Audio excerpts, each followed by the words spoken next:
ગુજરાતના શ્રમહારી લોકનૃત્ય, જો યાદ કરો, શ્રમહારી લોકનૃત્ય વિશે પૂછ્યું છે, મતલબ આ આદિવાસી લોકનૃત્ય નથી ખાલી, બરાબર, તરીકે ટિપ્પણી નૃત્ય જો તમને આપી દીધું છે, અને પઢાર સમુદાયના પઢાર નૃત્યની શું શું પૂછ્યું છે? કલાત્મકતા અને સામાજિક પ્રસ્તુતતા. પ્રસ્તુતતાનો મતલબ છે કે કઈ રીતે પરફોર્મ કરે છે, એ વસ્તુ તમને કીધી છે. પ્રસ્તુતતાને સ્પષ્ટ કરો. કઈ બે વસ્તુ પૂછી છે? શ્રમહારી નૃત્ય. બંને તમને ક્વેશ્ચનની અંદર ઓલરેડી આપી દીધા છે. શ્રમહારી એટલે કે જે મજૂર વર્ગ છે એમના નૃત્ય, જેમાંનું એક છે જે છે ટિપ્પણી નૃત્ય. એટલે કે ટિપ્પણીની વાત કરીએ તો ટિપ્પણી ક્યાંનું છે? સૌરાષ્ટ્રનું છે.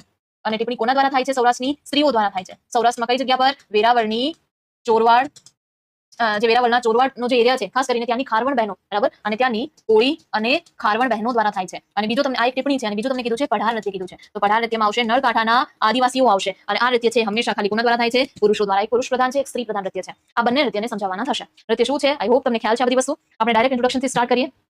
તો તમને પૂછ્યું છે શ્રમહારી લોકનૃત્ય, એટલે આપણું ઇન્ટ્રોડક્શન આપણે કંઈક એવું લખવાનું ટ્રાય કરશું કે જ્યાં તમે શ્રમને દર્શાવો છો, એમની મહેનતને દર્શાવો છો. તો શ્રમ જ્યારે સંગીત બને ત્યારે લોકનૃત્યનો જન્મ થાય છે. બધા જ લોકનૃત્ય છે ખાલી મનોરંજન માટે નથી. પોતાના કામનો લોડ છે, પોતાના કામનો જે મગજ ઉપર જે બર્ડન છે, જે ઓછું કરવા માટે લોકો કામને નૃત્યમાં કન્વર્ટ કરે છે, સાથે ગાય છે, સાથે ઘણા પ્રકારના તાલો જોડે છે. એટલા માટે આપણે કીધું છે કે શ્રમ જ્યારે સંગીત બને ત્યારે લોકનૃત્યનો જન્મ થાય છે. ગુજરાતની લોક સંસ્કૃતિની એ વિશેષતા છે કે રોજિંદા શારીરિક શ્રમ અને થાકને દૂર કરવા માટે નૃત્યને એક સાધન બનાવવામાં આવ્યું છે. ચોરવાડની કોળી બહેનો, એટલા માટે આ જે વિધાન છે એ વિધાનની પ્રસ્તુતિ તમારા એક્ઝામ્પલ દ્વારા થવી જોઈએ. એ વિધાનને તમે પૂર્ણ કરો છો એક્ઝામ્પલ દ્વારા. હંમેશા જ્યારે તમારા જ વિધાનને તમે એક્ઝામ્પલથી પ્રૂવ કરશો ત્યારે તમારો આન્સર સ્ટ્રોંગ બનશે.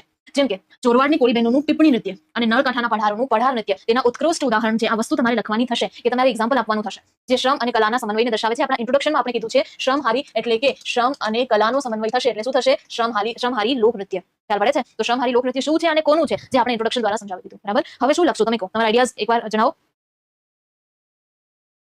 ચલો, જે મિત્રોને પ્રિલિમ્સ કઈ રીતે કરવી આ લેક્ચરના એન્ડમાં કહું, કેમ કે ઘણા મિત્રો લેક્ચર છે સ્પેશિયલી મેઇન્સ માટે જોઈએ છે, તો ત્યારે લિંક તોડવાનો કોઈ મતલબ નથી. હું તમને પછી પાછળથી સમજાવીશ. ચલો, કઈ રીતે પ્રિપરેશન સ્ટાર્ટ કરવી વગેરે. ઓકે, ઇન્ટ્રોડક્શનમાં સમજાવ્યું છે શ્રમહારી નૃત્ય શું છે. હવે આપણે બે નૃત્ય સમજાવવાના છે, ટિપ્પણી અને પઢાર. એમાં શું પૂછ્યું છે જુઓ, કલાત્મકતા અને સામાજિક પ્રસ્તુતતાને સ્પષ્ટ કરો. ચલો, તો પેલું તો ટિપ્પણી નૃત્ય. સામાજિક પ્રસ્તુતતા કોણ કરે છે અને કઈ રીતે પરફોર્મ કરે છે એ તમારે 3 થી 4 લાઈનમાં સમજાવવાનું થશે. જેમ કે ટિપ્પણી નૃત્ય જે સૌરાષ્ટ્રના દરિયા કિનારાને પ્રદર્શિત કરે છે. તો પૃષ્ઠભૂમિ એની શું છે? ખરેખર જુઓ, જૂના જમાનામાં ચૂનાના ભઠ્ઠા અથવા ઘરના ધાબા, ઘર જે બનતું જૂના સમયમાં, એ ઘરના ફ્લોરિંગ માટે, જે ફ્લોર બનાવવા માટે, તળિયું છે જે બનાવવા માટે મોટા મોટા પથ્થરો હોય, ચૂનાના પથ્થરો, કારણ કે સૌરાષ્ટ્રમાં ચૂનાના પથ્થરો વધારે થાય છે, એનું જ ફ્લોરિંગ થતું હોય. તો ચૂનાના પથ્થરોને તોડવા માટે એક લાકડું લે છે, અથવા તો મેટલની વસ્તુ, અથવા તો લાકડું હોય અને એના નીચે કોઈ વજનવાળી વસ્તુ બાંધવામાં આવે અને પછી એને ધરવવામાં આવે, એને ધ્રાબો ધરવવો કહેવાય. તો એ ઘરના ધાબાને ટીપી અને પાકા કરવા માટે લાકડાની લાંબી લાકડીના છેડે એક લોખંડનો ટુકડો બાંધવામાં આવે છે અને ટિપ્પણી બનાવવામાં આવતી. કઈ રીતે?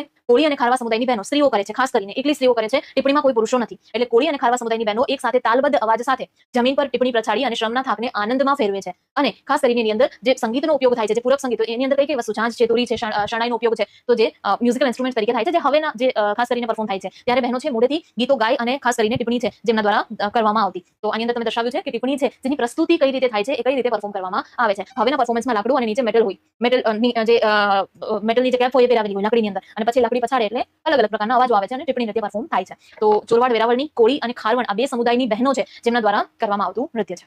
હવે જુઓ, બીજું નૃત્ય છે જેની અંદર કીધું છે પઢાર નૃત્ય. અમદાવાદ, સુરેન્દ્રનગરનો જે નળકાંઠાનો વિસ્તાર છે ત્યાંના આદિવાસી લોકો કરે છે.